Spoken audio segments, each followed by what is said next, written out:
This is SSN. Story Studio Network.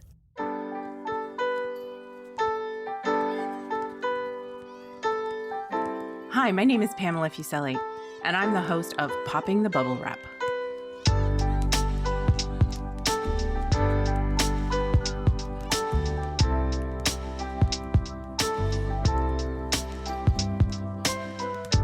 Are you the person in your family who worries about the safety of others, about buying safety products and using them? Are you yelling, "Yes, that's me"? This is the podcast for you. Raising a child or children can be a hair-raising undertaking, and keeping them safe is a priority. Parachute's Popping the Bubble Wrap podcast explores what you really need to think about as a parent or caregiver, and provides easy tips on prevention strategies. No bubble wrap here, though.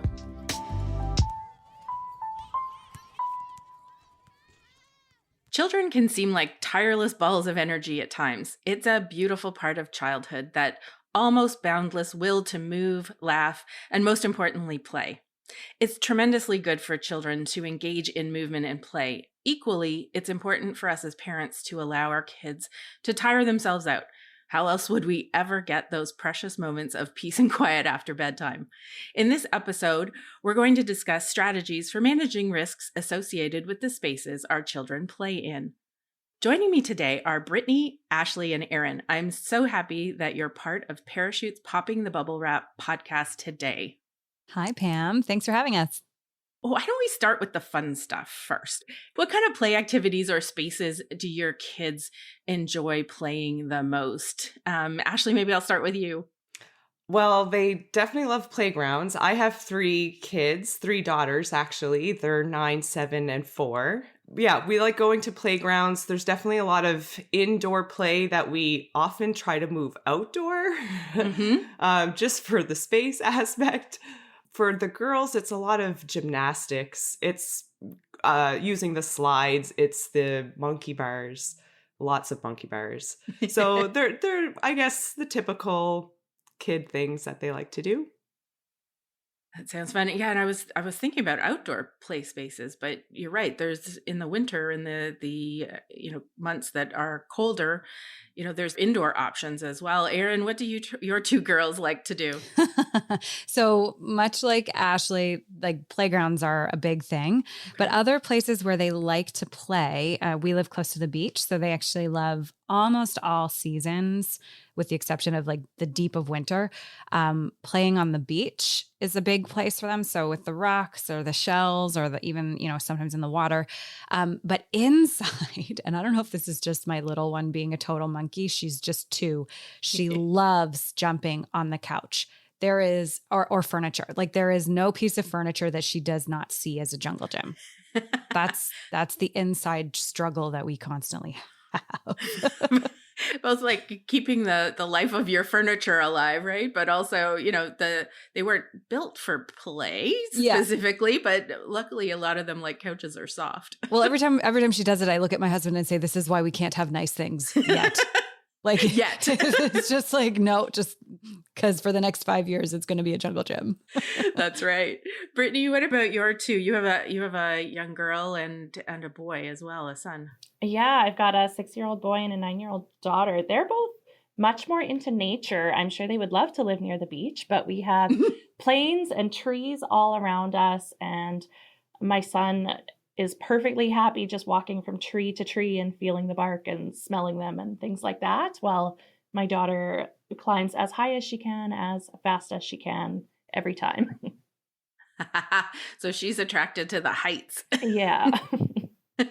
Well, and she is a bit older as well, so probably has been honing her climbing skills for quite a few years. Definitely, yeah. So Ashley, you talked about playgrounds, and so did you, Erin, as well, about those built playgrounds that we often see, the slides, the monkey bars, the swings.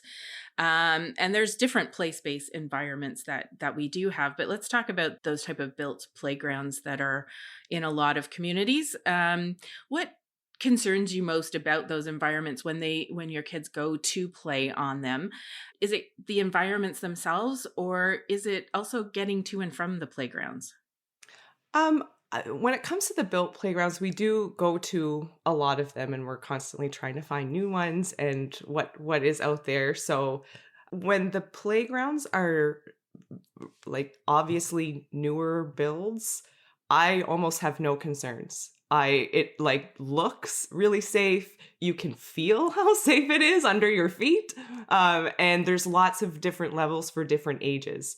So I tend to gravitate towards those because I have 3 kids of all different ages. It's the playgrounds that are still older, much older. They're either brand new or they're really old. And it's the older ones. And sadly, there's an older one at our elementary school, that the ones that my kids play on daily. And they're 2 older playgrounds that they do look a little, they're rough around the edges. And it's mostly, I think my biggest thing with them is that it almost doesn't feel age appropriate when you compare it to what you're seeing now and the safety that I'm feeling when my kids are at the newer playgrounds. So you can look at it one way and say, well, these are literally the playgrounds we played on when we grew up. Look, we're fine. Yeah, we all hear that. But they could use some updates in a lot of ways, I think. So is it that the structures are high, like the height of like the slide, or Yes. they haven't been maintained, so they're maybe broken or Yeah. not functioning properly? Exactly. One of them is particularly high, and this is an elementary school that goes up to from pre-primary to grade 6, so quite a range. And there's a smaller playground, but the swings are incredibly high. So even a pre-primary kid, that's meant to be their part of the playground, and they can't even get on the swings. The slide and that structure, it looks a little tilted, if I'm being honest. And the one that's below, I love the school. It's not about the school, it's about the playground. Right. But the other one, it's incredibly high. And my pre-primary little one, well, last year when she was 3, we would go to bring her sisters to school. She would stay and play.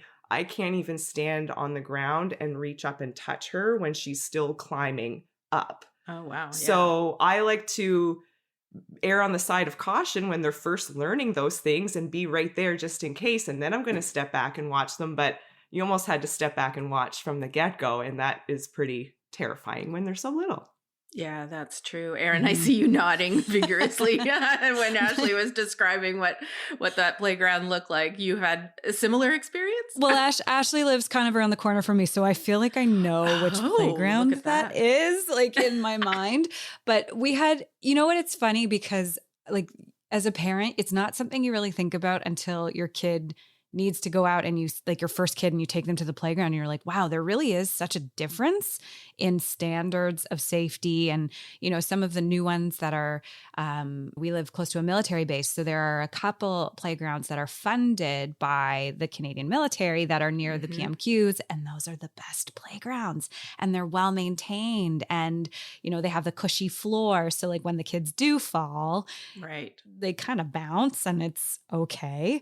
But we had occasion this summer, we were at the cottage for a month near Peterborough. So we took the kids to the Peterborough Zoo. And I don't know if this is like known in Ontario, but the playground at the Peterborough Zoo is insane in the best way. So there are actually 3 different play structures. They're all labeled for the ages of children.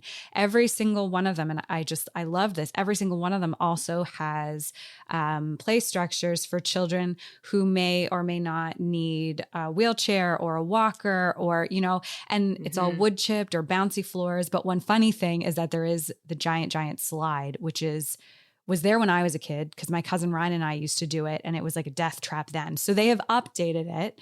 The kids will use it, but the adults are afraid of it because it's like a 3-story slide.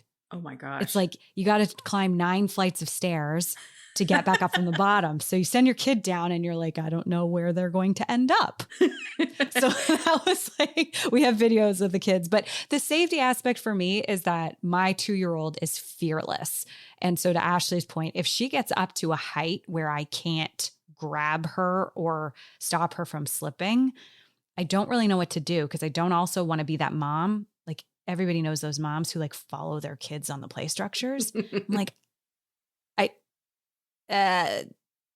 sometimes I judge those moms. Like, I don't want to be in my late 30s up on the play structure. Right.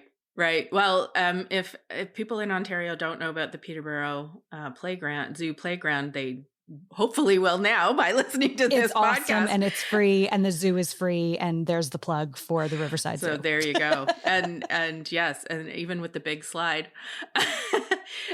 Brittany, you talked about the types of play that your kids like to get into, which is more sort of that unstructured play. And Erin, you sort of touched on this with your kids, playing on the beach with rocks and things like that. So that's sort of where they are not necessarily using traditional playground structures like slides and monkey bars and swings, but they're building their own games and creating fun for themselves and using what's, as you said, trees and bark and what's in nature. So how do you balance that need of them playing in those areas, but also managing the risk of potential injury? And maybe Brittany, you can talk a little bit about how you manage that with your children. Yeah, for sure. So it's actually funny, Erin brought up the sort of helicopter mom thing. As my 6-year-old has some medical conditions, so any injury can become potentially life-threatening for him. So one of the things that actually pushed me away from playgrounds was the kind of like challenge to my ego of like, do I want to look like the helicopter mom? Do I want to explain why I'm right up there with him? That kind of thing. Because we know how moms can get at playgrounds sometimes. But yeah, honestly, we have this amazing park right across the street from our house, which has tons and tons of trees and then one absolute death trap slide. So I think it's just been a matter of, encouraging my kids to find other things to play with. All the trees there are fairly low, so they kind of learned early on the ground is nice and grassy. So they were able to build up from there, learn some skills. And then now when we're at the lake or, anywhere with bigger trees, they're able to start going a little higher. And it's really just a matter of developing the gross motor skills they need and kind of learning risk assessments for themselves before I kind of let them loose with anything that might be a bigger risk.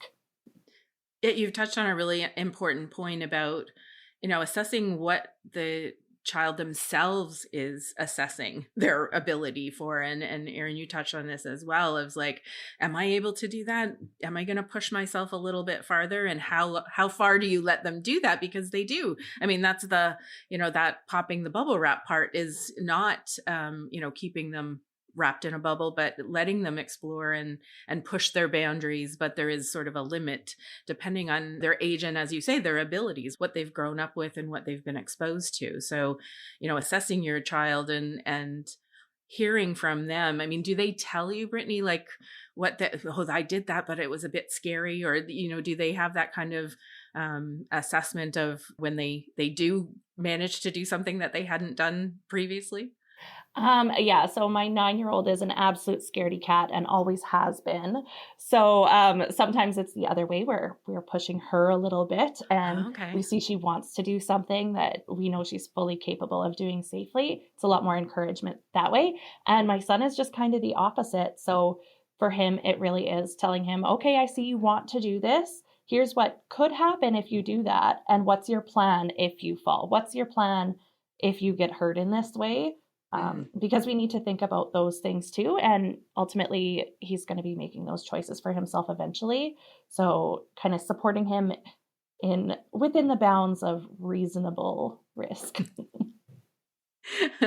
Yeah, exactly. And that changes over time, like over their age development. Erin, your little one, you said, is fearless, and you think, what, she's fearless now, what is she going to be when she's 6, 7, 8, 9 and above? I worry about that daily, Pam. Yeah, well, but have you ever had an injury? Has she ever had an injury from doing her fearless things? No, because she's so self-assured. I actually just think that she, at 2 years of age, can visualize the outcome she wants, and she pretty much gets it. Now, my older one has not let me live down when she was 2 and I let her play on a playground and she says, Mommy, do you remember that time that you were sitting on the bench and I fell through the hole? Like she still reminds me of that time that I quote unquote let her fall.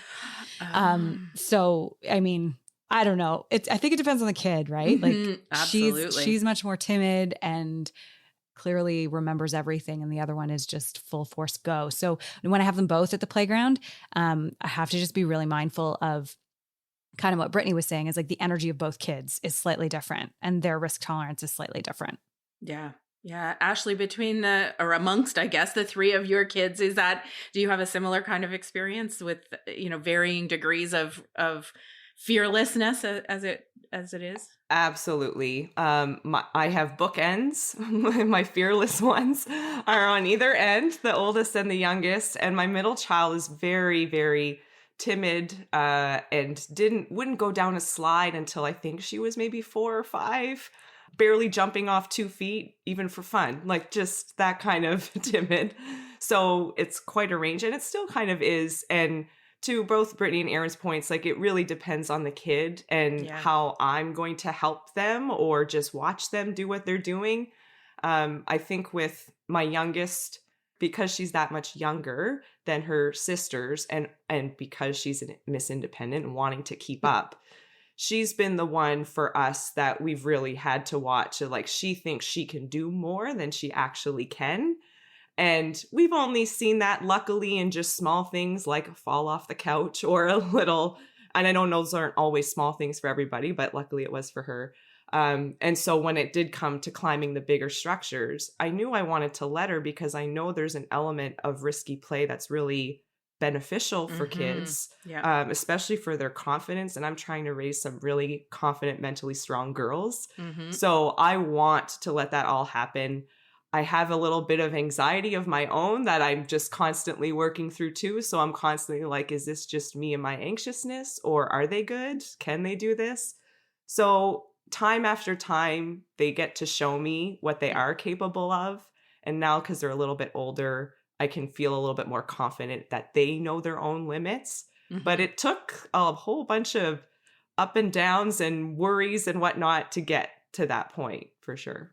Yeah, and scraped knees, I'm sure. The good news is around playgrounds, there's lots of falls and things like that, but there aren't many serious injuries or deaths, which is great because, as you say, we want kids to be out and playing and pushing their boundaries and building their skills and all of that. We know how important play is in their development and their relationships and their creativity, etc. So, and also, as I said at the beginning, to wear them out so they will go to bed and you can have a few minutes of peace and quiet in the evenings. Erin, my experience was a slightly different than your daughter.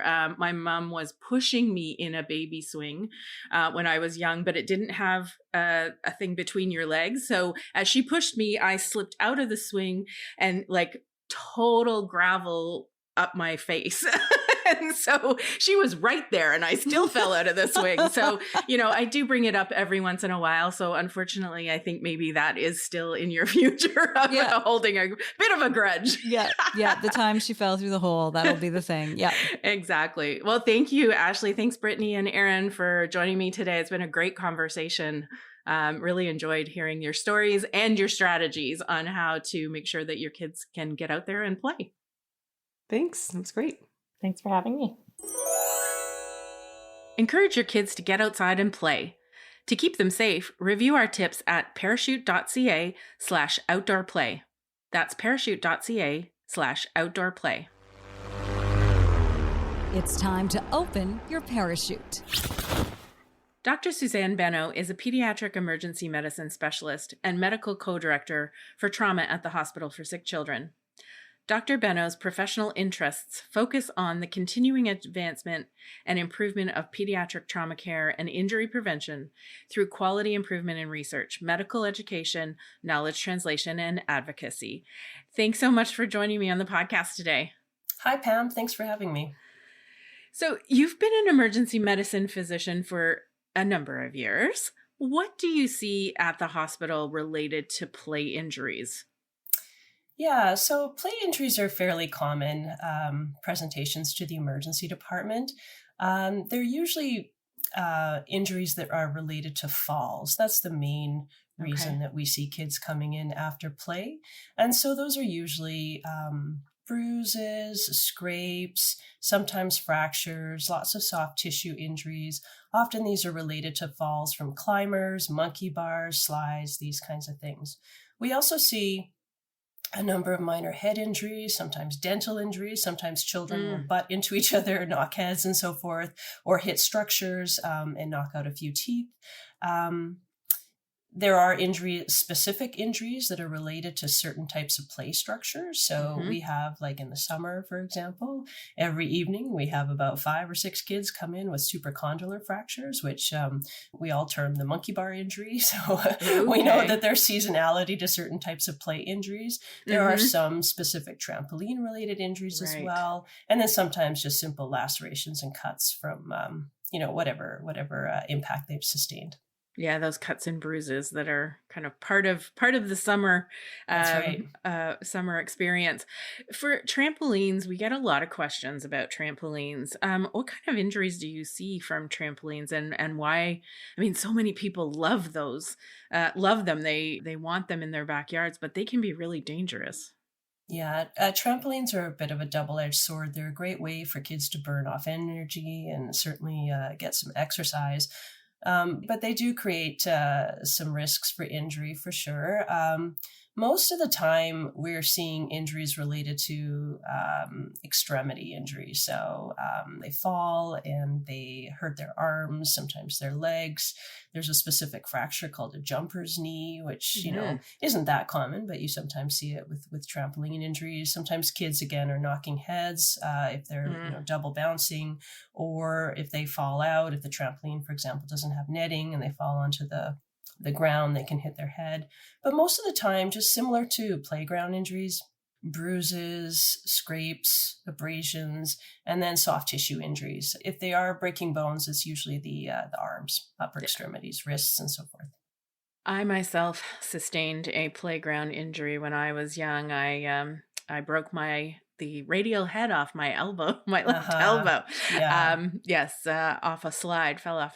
So, those are the kind of things that kind of ruin your summer. Luckily, we've seen really serious injuries from play structures, go down over the years as we replaced concrete with different surfacing in playgrounds. The trend is to, we call it risky play, but a lot of us, when you describe risky play, is sort of the play that we had when we were growing up. Yeah, exactly. So what tips would you want parents to know about, how to promote play, but also keep safety in mind? Like, what do they really have to be aware of as their children play? Because we know there's so many benefits of playing. Yeah, play is critical. It's an essential part of development, and children need lots and lots of play to learn in this world. And we do too, actually, as adults. Everybody needs some play.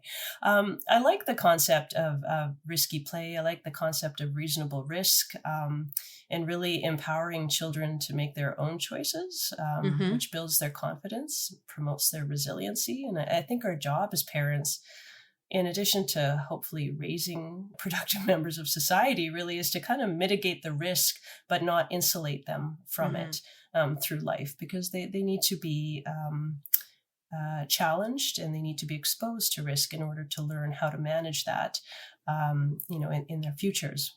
Some of the things that you can do really, for parents when you're in situations like playgrounds or different player environments, is to think about what's a hazard and what's a risk. So that's one of the, the definitions that have come out of risky play, is understanding that hazards are dangerous things that children don't have control over, and they may not even be within their situational awareness. So that's the job of a parent, to see those. You can do a little bit of an environmental scan if you like, and just make sure that there isn't anything that would make it hazardous or dangerous for the child playing there, but allow them to assess their own risk, and let them go. You're there, supervise them to the point that's kind of age appropriate and what feels comfortable for you. But children are usually pretty good. Not all children. Some children need a little bit more direction, a little bit more supervision. But a lot of children can dose themselves pretty accurately with the independence that they themselves want to take on. And so I think that's where, as parents, you're there, you're looking out for any of those hazards, you're supervising, eyes on, if they're small children, but you're allowing them to explore that play space and learn from it on their own terms. So that you allow them to push their boundaries a little bit, but then they kind of check themselves to how far they can go. And as you say, there's, some kids may not have that as well, but it's, parents knowing what their kids can do, what their experience has been even, different kids have different levels of comfort or have different experiences that will aid in their ability to do certain things and not. You are also a parent. So how do you, or how did you approach, safe play? I know your kids are a little bit older than the really young ones, but how did you approach it? Because obviously, you see these things in the emergency department when you take that home. How did that influence some of your decisions? Yeah, that's absolutely true, Pam. In the line of work that we have, or that I have, it's difficult to not always think about the worst case scenario. And I think it's really important to remember that is the rare scenario. Children play all the time and don't get injured very often. So basically, we would try to minimize risks, but let them do mostly everything that they wanted to do. So in fact, if an activity required a helmet, they had to wear a helmet. And that was a non-negotiable, part of the deal. We let them jump on a trampoline, but it was in good condition. It was supervised. They had rules they had to follow. We took them out in nature quite a bit. We had lots of great hikes and forest play when they were smaller. And we took them to playgrounds all the time. And I really enjoyed hearing about the spectrum of playgrounds that the moms were talking about, because I had the same experience. So, they have played in these state-of-the-art design play spaces, even the ones that, became natural scapes. And then also in those playgrounds that look like they hadn't been touched since you and I were kids. So those are the ones where you need to do a little bit of an environmental scan and make sure you don't see any hazards there.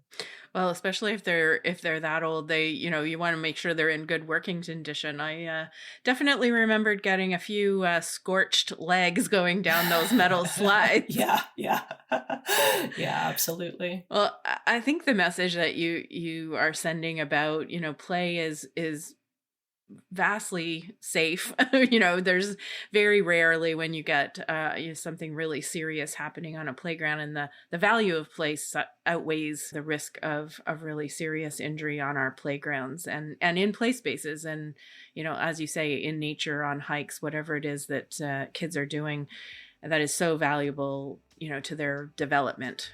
So thank you so much for joining me today and sharing your experience, both as an emergency medicine physician, as well as a parent of kids who, engaged in a lot of play. So thanks very much for joining me.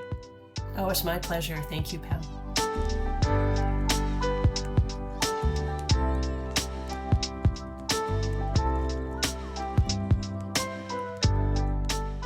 Thanks so much for listening to this episode.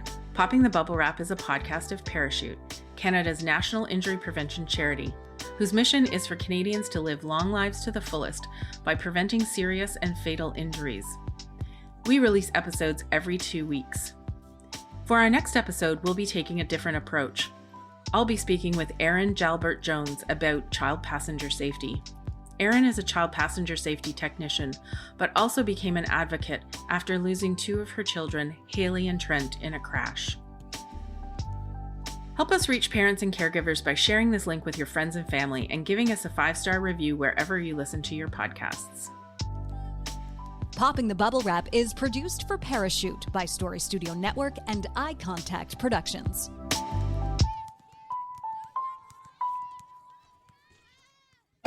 This is Story Studio Network.